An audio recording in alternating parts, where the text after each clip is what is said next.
Hi friends, and welcome back to Cammie's Corner and another installment of Harrowing Horror. As you know, this could be a lengthy video, so make sure you have a cup of tea, a cup of coffee, or maybe just a stiff drink as we dive into John Fowles' The Collector. This book was written in 1963. It is a psychological horror. The place setting is in London. There is also reference to a countryside which takes place about 2 hours outside of London.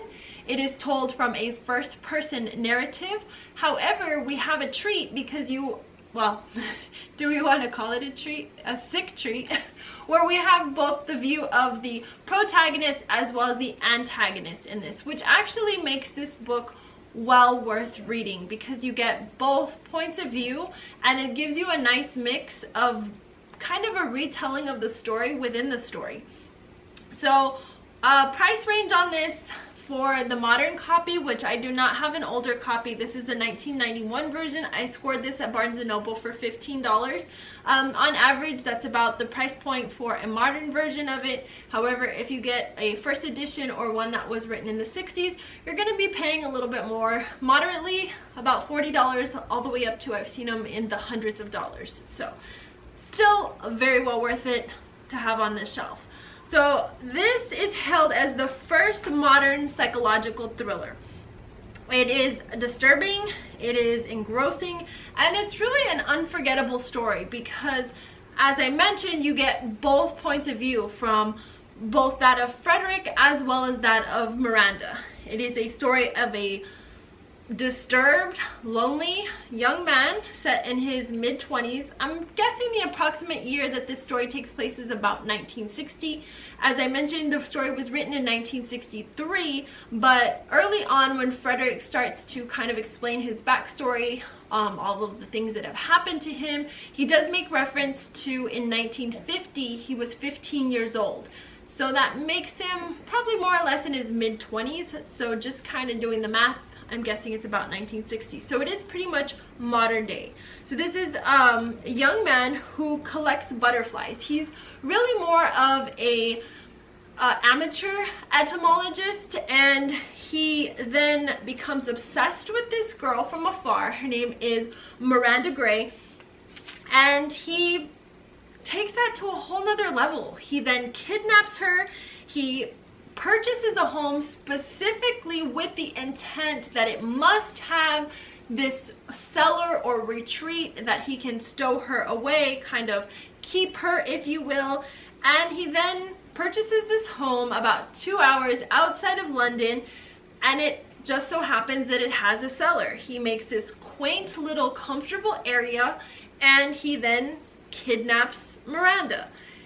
It's a story of obsession, of love, if you will, kind of coming to the understanding of one's definition of love and trying to force someone to love you. And furthermore, I mean, our main character is a sociopath. Now, this kind of put me on a teetering because at first I wanted to label him as a psychopath. But when we hear the term psychopath, we typically relate that to slasher films, you know, just someone that's psychotic and very violent. But a sociopath and a psychopath don't necessarily have to have violent tendencies. Now, the difference between the two is very minute. A sociopath merely has a conscience. So clearly, Frederick Clegg has a conscience. There are many times that you see within our setting that he understands the difference between right and wrong. That he not only comes to an understanding of what is right and wrong and kind of steps back and tries to justify situations, but he typically does it in a very weak fashion. He just can't seem to understand Miranda's feelings. He cannot seem to understand her point of view.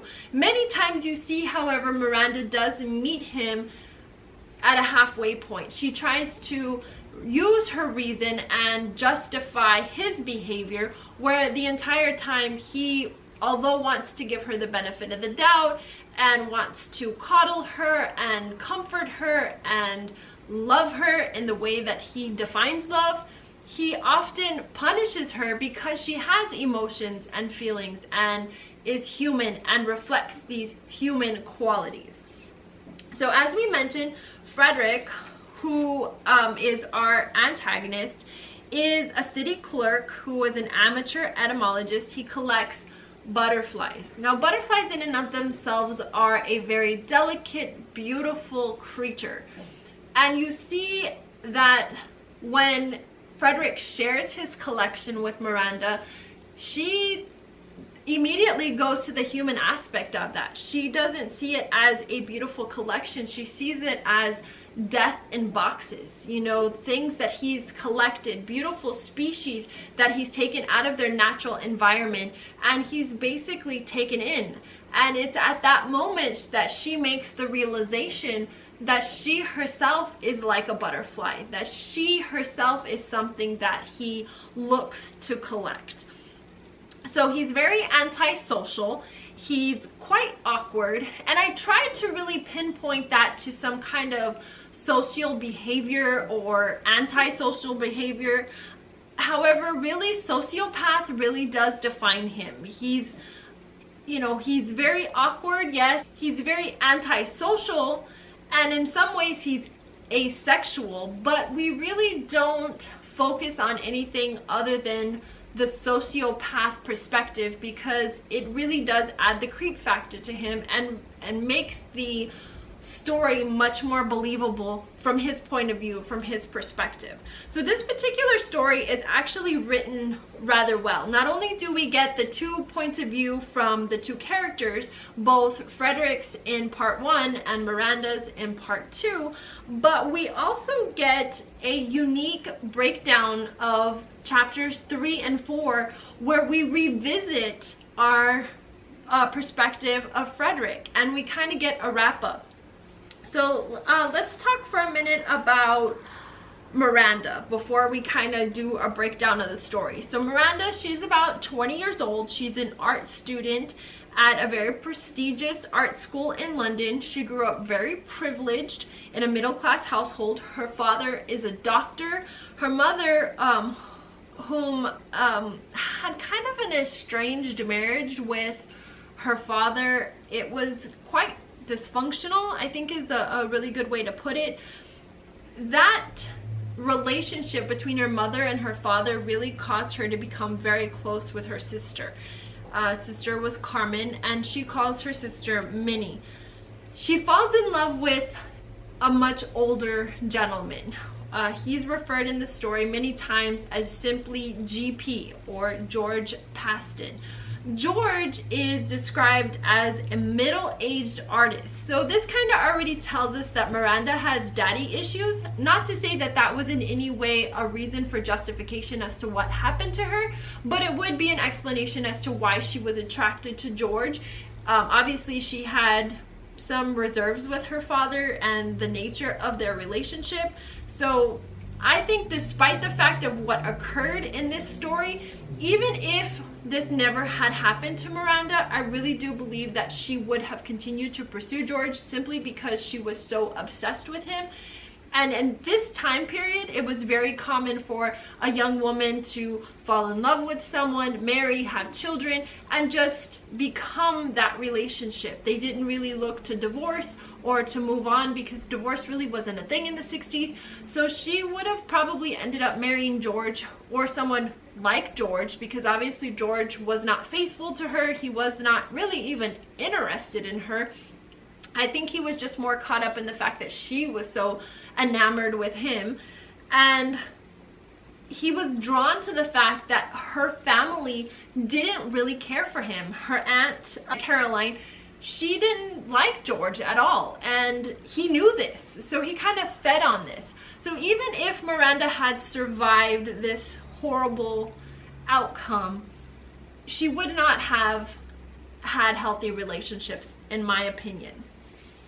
So you really just have 3 main characters. You do have some side characters, as Frederick does mention some of his family. Obviously, he lost his parents very early in life. He was raised by his aunt Annie and his uncle Dick. He also lost his uncle at a very early age. He references by age 15 he lost his uncle, and he was quite close to his uncle. I think that there was such a connection with his Uncle Dick because he not only inspired his love for collecting butterflies, but he also encouraged it. He didn't make him feel awkward for doing it. He gave him his own space in the garage, and when he had a stroke and died, I think the only good human part of Frederick died right along with him. There was rather no one that he could vent to or that understood him. And he really truly thought that Miranda understood him. He thought that this was the one person who knew that he loved her and what love was. And his understanding of, or his definition of love was, if I just give her everything she asks for, if I just provide her everything she wants, then she'll love me and we can go on living together, secluded away from civilization. Because he really didn't like people. Now Miranda was the polar opposite. She was very vibrant, she was very happy, she really had a zest for life, appreciation for art. We do see kind of a separation of classes here, because obviously Frederick came into some money, as we know that he won some money in what they call the pools, as they reference in the book, but it's really just kind of the UK version of football, which is soccer, and he comes into £73,000, which I don't know the math. I'm sure that was quite a lot of money back then, but it obviously affords for him to buy this amazing house, and he just assumes that that's going to elevate him and put him in a different light for Miranda, and that she's somehow going to see him differently. Upon coming into this money though, not only does he make the realization that no one else sees him differently, but he then also sees that Miranda doesn't see him any differently. She still sees him as this beast that simply kidnaps her and tries to make this horrible event normalized.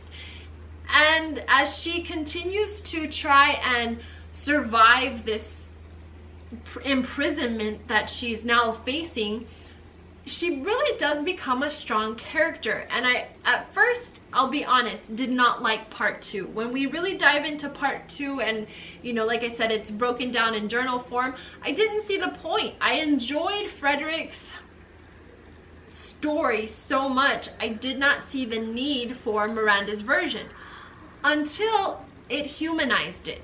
Frederick was a monster, and I allowed him to kind of get into my psyche and normalize the story for me, and I accepted it from his point of view. So I definitely read Miranda's story at a different pace, from a different thought process. It took me a little bit to kind of get into her story. I found myself rereading pages of her journal several times.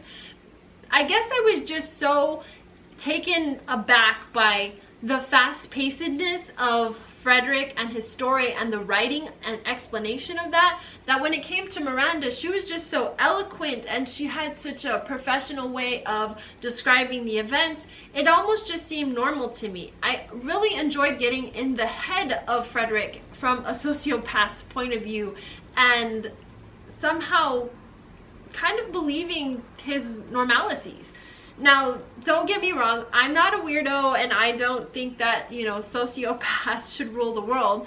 But when you're reading a horror novel, that's exactly the type of wording and dialogue that you want. You want it to suck you in. You want to have those fast-paced turning of the pages just to see what happens next.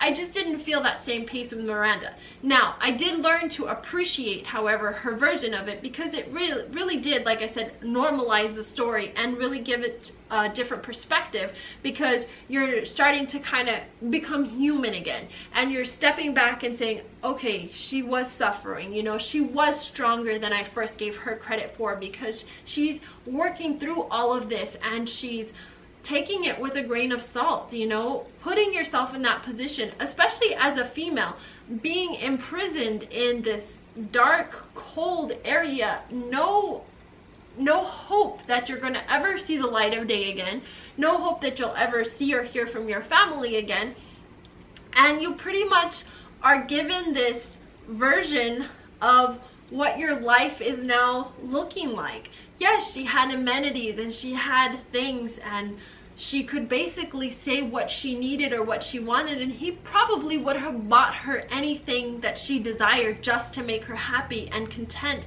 and want to stay.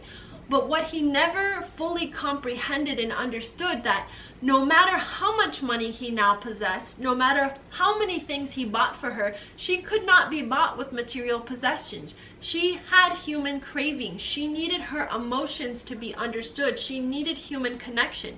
She was not attracted to him. She did not feel like she could have conversations with him. Her conversations were forced. There was just a lot of confusion in that household, and no matter how much she herself tried to normalize it and make it to where she could just get along, she realized, I can't do this. I can't do this for much longer. I just want out of here. I want to see my sister again and my aunt, and I want to go back to school, and I want my art books. And there was just so much tension in that household. So as we discussed the parts of the book. So part one, as I stated, it was told from Clegg's perspective. We have, basically from the preppedness of the abduction to the abduction itself, how he goes from being very forceful and chloroform, and using chloroform not only to subdue her, but as kind of a sense of keeping her at bay, because he knows that she's aware he possesses this and he could use it at any time, and she's trying to get him out of the habit of doing so. But you also see this battle of wits. There's always a justification for everything that Clegg does. He wants to almost kind of make Miranda suffer for his suffering. The class separation is very apparent. She comes from a very high class society. He comes from a much lower society. And this was actually written from that perspective based on the social norms going on in London at the time. Fowles was very perceptive to all of these changes and how certain people were coming into money. They weren't necessarily born into it, but they were being privileged to have it. And so he was seeing these social interjections and changes throughout. So you can see that throughout this story. There is definitely a back and forth of classes and how class matters, and stature and status quo. Eventually, Miranda tries everything that she thinks will set her free. She tries seducing Clegg, and then that's where I kind of get that asexual vibe, where he first, admits that he's used her pictures to masturbate. He's, had these feelings of fantasies for her, but when he gets her and he has possession of her, he does not have the desire to be passionate with her. He treats her as his specimens. He treats her like a butterfly. He wants to just keep her and display her, not realizing that there are so many layers to her. She's not just a display item. She's a human being. And because he's a sociopath and he does not understand human emotion, and he doesn't have a desire to be intimate with her at this point, he continues to just give her that cold shoulder and blame her for everything. Everything to him is her fault. In part two, we see the perspective of narration from Miranda. It's told in a journal keeping ability, which is pretty neat because we kind of get a timeline there. It starts in October, so we see it start October 14th with a question mark, and the last journal entry runs through December 7th. However, we do know that there is at least another day, because we do see quotations of a morning and an evening. So I would think it's safe to say Miranda probably died, if those dates are correct, December 9th, the evening or the sunsetting of December 9th. And that's between the commentary of her journal, as well as in part 3, Clegg is talking about her kind of setting with the sun. So she obviously dies somewhere between 3 and 5 p.m. with the sunset. Now we do see in her journal that she has a great admiration and affection for GP. At one point, Clegg also thinks that GP is referring to general practitioner when she's talking about needing a doctor. And we do see kind of a more human aspect of her illness when she comes down with pneumonia and she really starts to deteriorate. Her mind is going, the fever is setting in, and she's coming to the realization that she's just not going to come out of this situation. In part 3, we switch back to the narration of Clegg, and here he reveals that he does intend to seek out a doctor to get her better. This is kind of where you do see that he is not quite right. He knows she's dying. He knows that she has a very high-grade fever and that the medicine that he's administered to her thus far is not working. She's not showing signs of improvement.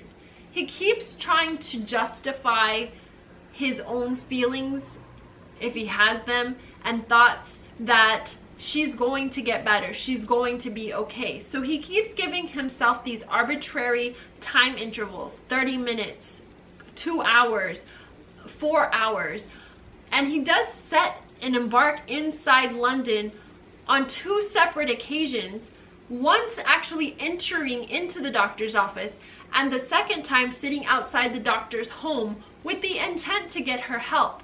But every time he does so, either something occurs within himself or an external situation, like when he's sitting in front of the doctor's home and the police officer comes in, and from there he just somehow justifies within his own mind that it's just not meant to be. She's going to be better. He's going to go back and he's going to find her, and the medicine that he's administered to her thus far is going to have set in and it's going to work, and she's going to be put in a different atmosphere. He actually takes her outside of the cellar, takes her into the house, puts her into this nice comfy warm room, thinking that this is somehow going to change the outcome. Well, we all know into part 4 where we're still in Clegg's mind frame. Miranda unfortunately does not make it out alive. She succumbs to pneumonia. She probably at which point got to a temperature between 103 and 105 degrees.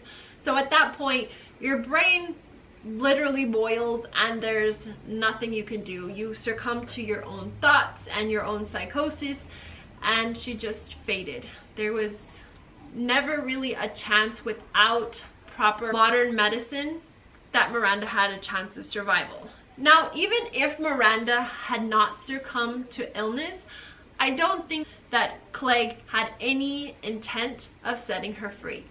Every time he would get to the point where he would make a deal with her or reason with her as to allowing her to be set free, he would then justify within his own mind that her behavior was somehow crass or ill repute and she needed to be punished or needed to remain there because he was somehow saving her from what he was saving himself from, which was other people, other bodies, other individuals that were always somehow out to get him.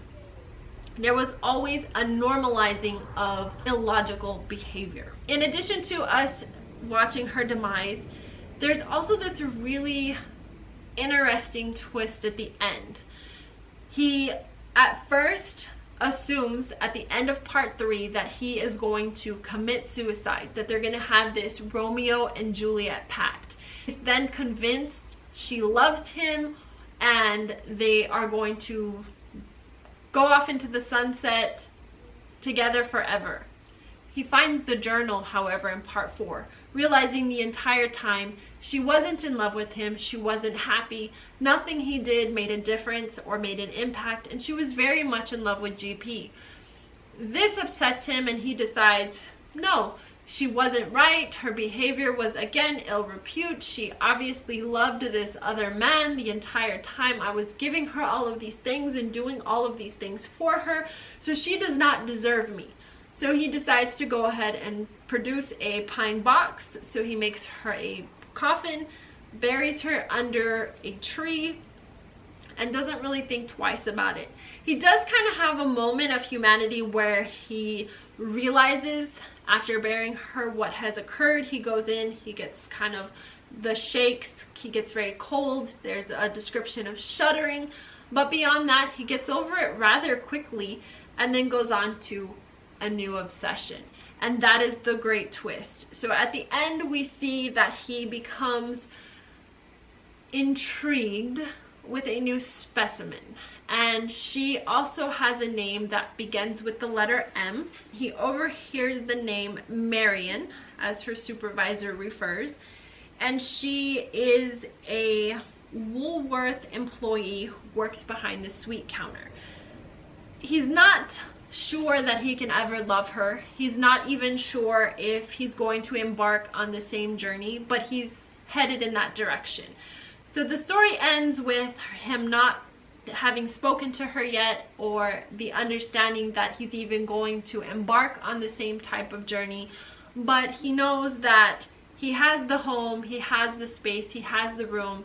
And this is the type of girl who is nothing like Miranda. She does not come from a high-class society. She has kind of a mundane job. She's not a student, so she's not going to be la-ti-da and hoity-toity about her college degree and, you know, her dad being a doctor. She's just very normal. And if he can get her to understand he too is normal, then perhaps this might be the type of relationship he's looking for. He's very determined to include. He is not going to love her. He has no intent of including love in this relationship. He merely wants someone who respects him.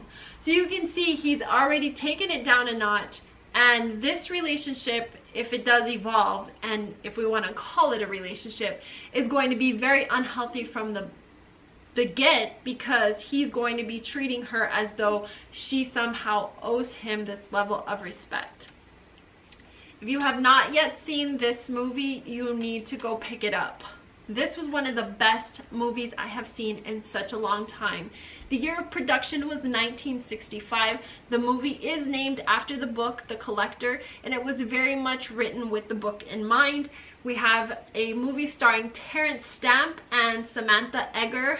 It is fantastically creepy, and it gets the ambiance and the feel of the book visually 100% on point.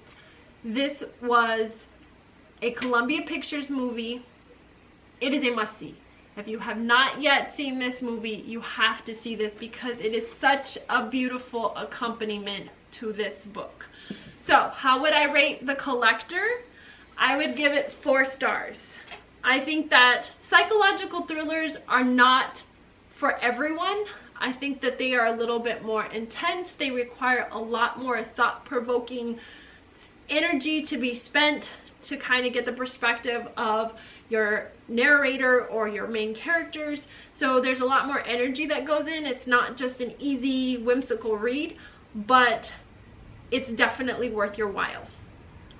Time to pick a new book. Are we ready? Are we ready? I'm ready.